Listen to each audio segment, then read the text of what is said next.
Le groupe Volkswagen traverse la crise la plus grave de son histoire. Quand on parle de crise dans l'automobile, on pense souvent aux difficultés passagères, aux rappels isolés, aux ajustements de production. Mais ce qui frappe actuellement le géant allemand dépasse largement ces turbulences habituelles. Nous assistons à l'effondrement programmé d'un empire industriel de 185 milliards d'euros de chiffre d'affaires, employant 650 000 personnes dans le monde. Cette débâcle ne tombe pas du ciel. Elle résulte de choix stratégiques catastrophiques, amplifiés par des réglementations européennes qui détruisent méthodiquement l'industrie automobile continentale. Le groupe VAG illustre parfaitement comment des décennies d'excellence mécanique peuvent s'écrouler quand on cède aux sirènes de la transition électrique forcée, imposée par des bureaucrates de Bruxelles déconnectés des réalités industrielles. Que s'est-il passé pour qu'un géant de 185 milliards s'effondre si brutalement ? Prenons les chiffres brutaux de cette descente aux enfers. Volkswagen supprime 35 000 emplois d'ici 2030. 35 000 familles brisées, 35 000 drames humains derrière ces chiffres froids. La capacité de production chute de 734 000 unités. 3 usines ferment, dont celle de Bruxelles avec ses 3 000 emplois. Les salaires sont gelés, les primes supprimées. La marge opérationnelle de la marque Volkswagen tombe à 2,1% contre 15% chez Toyota. 406 000 véhicules rappelés en 2 ans. Ce chiffre reflète une dégradation qualitative sans précédent chez un constructeur autrefois réputé pour sa robustesse germanique. L'Atlas et l'Atlas Crossport, 177 493 unités rappelées pour un cache-moteur qui fond littéralement sous la chaleur. Comment un constructeur réputé pour sa robustesse germanique en arrive-t-il à retirer purement et simplement des pièces défectueuses ? Audi n'échappe pas à cette spirale. 89 417 Q5 rappelés pour des vis de culasse mal serrées. Ces défaillances ne relèvent pas du hasard. Elles témoignent d'une précipitation industrielle dramatique. Pressé de respecter les quotas électriques européens, le groupe sacrifie ses processus qualité habituels. Les ingénieurs allemands, formés dans la tradition mécanique rigoureuse, se retrouvent contraints de développer des technologies immatures sous la pression réglementaire. Porsche, symbole de l'excellence automobile allemande, subit le même naufrage. Le Taycan, flagship électrique du constructeur, accumule 25 rappels depuis son lancement. Comment Porsche, symbole de l'excellence allemande, peut-il accumuler 25 rappels sur un seul modèle ? 27 527 exemplaires concernés par des risques d'incendie de batterie. L'administration américaine, NHTSA, mène une enquête pour arrêt soudain du véhicule. Les propriétaires rapportent des écrans qui rougissent, des pertes de puissance inopinées, des modes dégradés, aléatoires, des systèmes de freinage d'urgence défaillants. Consumer Reports couronne l'ID.4, véhicule le moins fiable du marché américain en 2024. Cette distinction peu enviable cristallise l'échec de la stratégie électrique Volkswagen. Batterie capricieuse, propulsion boguée, frein hasardeux, système de recharge aléatoire. ID.4 cumule les pathologies de l'électromobilité précipitée. Les 10 000 premiers ID.3 restent parqués dans des hangars, nécessitant des corrections manuelles avant livraison. Les écrans figent, les batteries 12 volts lâchent prématurément, la navigation dysfonctionne. Cette débâcle technique illustre parfaitement les conséquences de l'électrification forcée. Plutôt que de développer sereinement des véhicules aboutis, Volkswagen bâcle sa transition pour éviter les amendes CO2 européennes. Le groupe investit 180 milliards d'euros dans l'électrique, mais les ventes reculent de 3,4%. Cette performance désastreuse contraste cruellement avec l'excellence Toyota. Le constructeur japonais, resté fidèle à sa philosophie hybride pragmatique, affiche des résultats records. 1 217 000 ventes européennes en progression de 4%, avec 74% de véhicules électrifiés. Parallèlement à l'électrification ratée, les motorisations thermiques du groupe accumulent les défauts chroniques. Les moteurs T-And SI et TFSI souffrent d'une consommation d'huile excessive, 1 litre tous les 3200 km sur le 2 litres TSI. Les chaînes de distribution claquent. Les transmissions DSG, autrefois fleuron technologique du groupe, multiplient les pannes. Usure prématurée des embrayages solénoïdes défaillants, fuite de la mécatronique, les réparations atteignent 2 500 $. Cette dégradation qualitative pousse Volkswagen à abandonner purement et simplement les DSG sur le marché américain en 2024. Ces problèmes mécaniques résultent directement des contraintes réglementaires européennes. Interdiction progressive du diesel, normes d'émissions de plus en plus strictes, malus sur les cylindrées Bruxelles, contraint les constructeurs à développer des motorisations essence complexes et fragiles. Les bons vieux diesels robustes, sans AdBlue ni FAP, disparaissent au profit de mécaniques tourmentées. Honda et Toyota démontrent qu'une autre voie existe, leur motorisation atmosphérique, leurs hybrides éprouvés, leur chaîne de distribution durable offrent une fiabilité exemplaire. 6 marques japonaises figurent dans le top 10 fiabilité Consumer Reports. Les coûts de possession s'avèrent inférieurs de 37% par rapport à Volkswagen sur 5 ans. Porsche, introduite en bourse en octobre 2022, avec la plus grosse IPO européenne, perd 50% de sa valeur. 70 milliards d'euros de capitalisation évaporés, l'équivalent du PIB de la Slovénie rayé de la carte. Le bénéfice d'exploitation s'effondre de 4 milliards 35 millions à 40 millions d'euros, moins 99%. Pour la première fois de son histoire, de société cotée, Porsche enregistre une perte trimestrielle de 966 millions d'euros. 3 milliards 100 millions d'euros de charges exceptionnelles expliquent ce naufrage. 1 milliard 800 millions pour abandonner la plateforme électrique 2030. 400 millions pour arrêter la production de batteries Cellforce. 500 à 700 millions liés aux tarifs douaniers américains. 200 millions de restructuration. Cette saignée financière sanctionne l'erreur stratégique majeure, parier exclusivement sur l'électrique. Face à cette débâcle, Porsche opère un revirement stratégique complet. En septembre 2025, abandon des objectifs 80% électriques en 2030. Retour aux motorisations thermiques sur tous les modèles.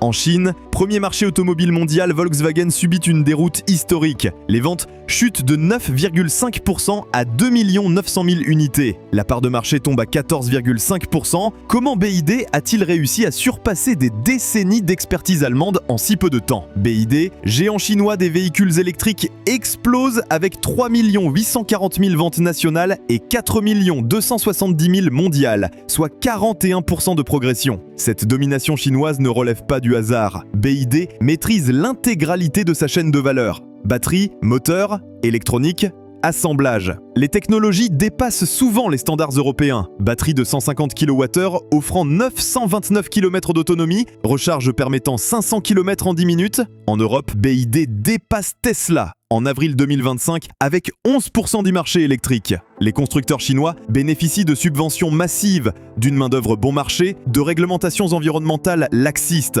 Pendant que Bruxelles impose des contraintes suicidaires à ses propres industriels, Pékin développe une stratégie commerciale agressive. Les droits de douane européens, oscillant entre 17 et 45%, ne suffisent pas à endiguer cette invasion. Les Chinois implantent des usines locales, contournent les barrières tarifaires, rachètent des marques européennes en difficulté. Cette stratégie à long terme vise à détruire définitivement l'industrie automobile occidentale. Les réglementations CO2 de l'Union européenne constituent la cause première de ce désastre industriel. 93,6 grammes par kilomètre en 2025, 0 g en 2035. Ces objectifs suicidaires ignorent totalement les réalités techniques et commerciales. Volkswagen affiche actuellement 106 grammes par kilomètre, soit 12 grammes d'écart. Cette différence minime expose le groupe à 1,5 milliard d'euros d'amende. Pour éviter ces pénalités, deux solutions s'offrent: vendre massivement des électriques à perte ou acheter des quotas CO2 à Tesla. Les deux options transfèrent des milliards d'euros européens vers des acteurs étrangers. Le système de pooling illustre parfaitement cette aberration. Stellantis paie Tesla pour utiliser ses quotas d'émissions. Ces transferts financiers privent l'industrie européenne d'investissements en recherche et développement, au profit d'un concurrent américain.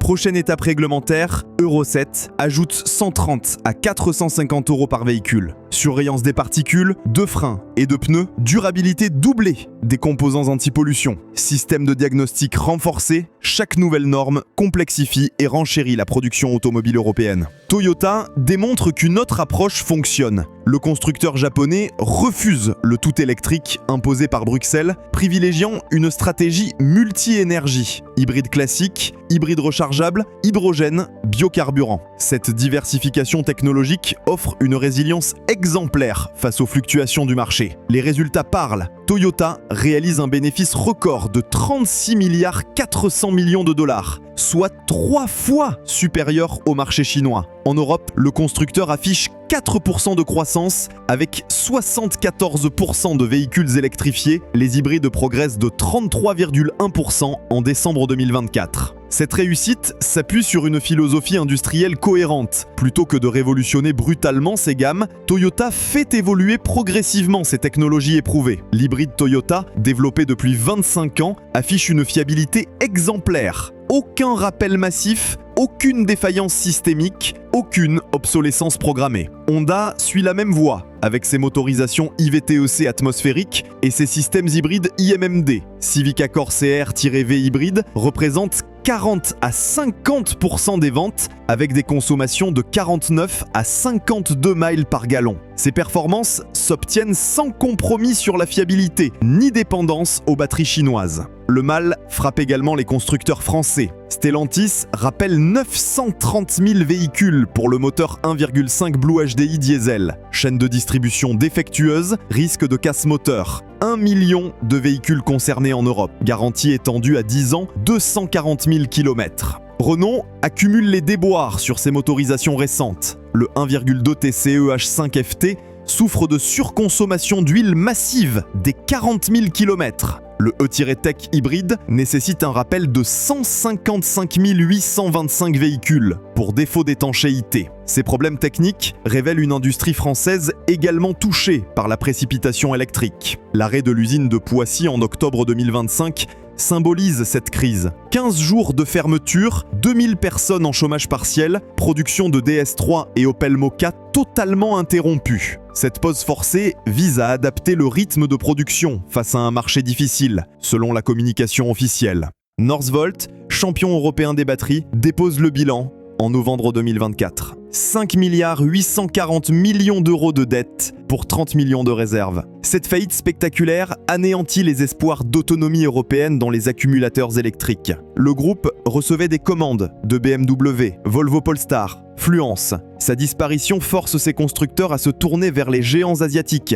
CATL, BIDLG, Energy Solutions. Cette dépendance technologique fragilise durablement l'industrie européenne face à la concurrence chinoise et coréenne. ACC, coentreprise Stellantis, Mercedes, Total Energy suspend ses investissements en Allemagne et en Italie. Seule l'usine française de Billy-Berclos maintient sa production. Cette réduction d'ambition illustre les difficultés européennes à développer une filière batterie compétitive. Les constructeurs européens se retrouvent pris en tenaille. D'un côté, Bruxelles impose des quotas électriques croissants. De l'autre, l'approvisionnement en batterie dépend d'acteurs asiatiques potentiellement hostiles. Cette contradiction stratégique menace la survie de l'industrie automobile continentale. BMW résiste encore aux sirènes du tout électrique. Oliver Zipse, PDG du constructeur munichois, affirme que BMW n'abandonnera jamais complètement les moteurs thermiques. Cette position tranche avec l'hystérie électrique ambiante. Les résultats donnent raison à cette stratégie prudente. BMW maintient ses marges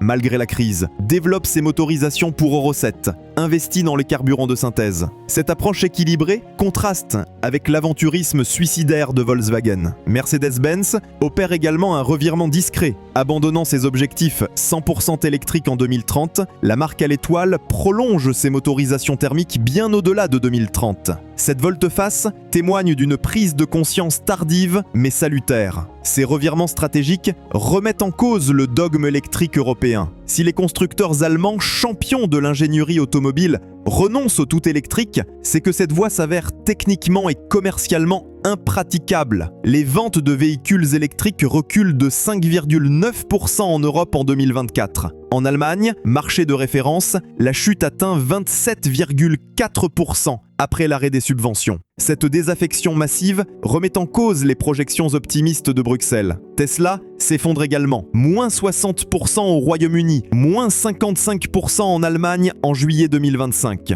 L'infrastructure de recharge reste défaillante. 34 000 bornes publiques contre 1 million nécessaires en 2030. 20% des bornes existantes sont régulièrement en panne. Les coûts de recharge rapide dépassent parfois le prix de l'essence sur autoroute. Ce désastre industriel était prévisible, annoncé, mais personne n'a voulu l'entendre. Il ne résulte pas d'une fatalité économique, mais découle de choix stratégiques erronés, amplifiés par des réglementations européennes destructrices. Plutôt que de capitaliser sur son excellence mécanique historique, le groupe s'est lancé dans une fuite en avant électrique suicidaire. L'alternative existe pourtant. Toyota le prouve quotidiennement avec ses hybrides performants et fiables. BMW résiste avec ses thermiques perfectionnés et ses électriques de niche. Même Porsche revient aux motorisations classiques après avoir brûlé ses ailes. Trop d'investissements perdus, trop d'erreurs stratégiques, trop de concessions au dogme bruxellois, l'empire automobile allemand, bâti sur un siècle d'excellence mécanique, s'effrite sous les coups conjugués de la réglementation européenne et de la concurrence asiatique. Cette analyse impitoyable du naufrage Volkswagen révèle les conséquences dramatiques d'une politique industrielle européenne irresponsable. En sacrifiant l'excellence mécanique traditionnelle sur l'autel de l'idéologie verte, Bruxelles détruit méthodiquement l'un des derniers fleurons industriels du continent. L'agonie du groupe VAG préfigure peut-être la disparition définitive de l'automobile européenne. Balayée par la concurrence asiatique et les contraintes réglementaires suicidaires, seul un réveil national et populaire pourrait encore sauver cette industrie stratégique de l'effondrement annoncé.